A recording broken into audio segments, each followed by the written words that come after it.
By this we know what love is, that Jesus Christ laid down his life for us, so we too must give our lives for our brothers. 17 If someone who has material goods sees that his brother is in need, and has no compassion for him, how can it be said that the love of God dwells in him?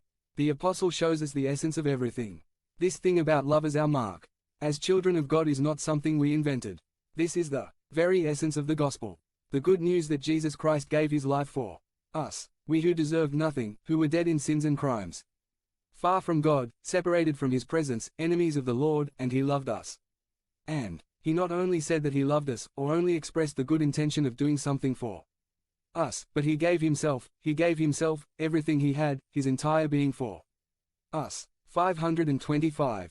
This is what we are talking about when we talk about love. Not from volatile or fleeting emotions, but from decisive decisions and actions that seek the good of the other person. Christ went beyond words to concrete and observable facts, and the instruction is repeated to us.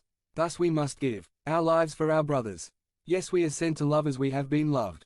If we have experienced the love of Jesus Christ in our lives, we can do nothing but love.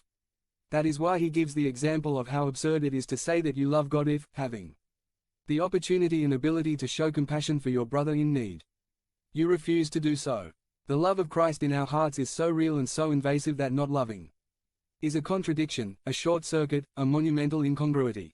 The love we have received drives us to the mission of loving as we have been loved in practical and meaningful ways. In our environment, Wan closes this paragraph with an instruction that we must take home this day and the rest of our lives. 1 John 3:18 Dear children, let us not love with word or lip service, but with deeds and truth. After everything that has been told to us in this chapter 3, beginning with the fact that we have been loved in a special way by God for having made us his children, and that he has put his mark on his children that must characterize them as loving one another, because this marks the difference with the world, the evidence before the world, and the mission towards the world. Now it says, you are children of God, love with deeds and in truth. So my brothers, this exhortation is for the children of God.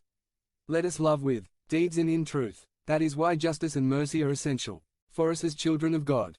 Since love is the hallmark of God's children, let us intentionally open our eyes to the needs around us in our family, church, city, and country. As individuals, as a family, as a small group, as a church, let us be sensitive to the daily opportunities we have to love as we have been loved, by seeking justice and alleviating the needs of people around us. Surely while you are listening to this, a person, a family, a circumstance has come to mind that has touched your heart several times, and perhaps a thought or an intention to do something about it has come to mind. Today the Lord tells us, he loves with deeds and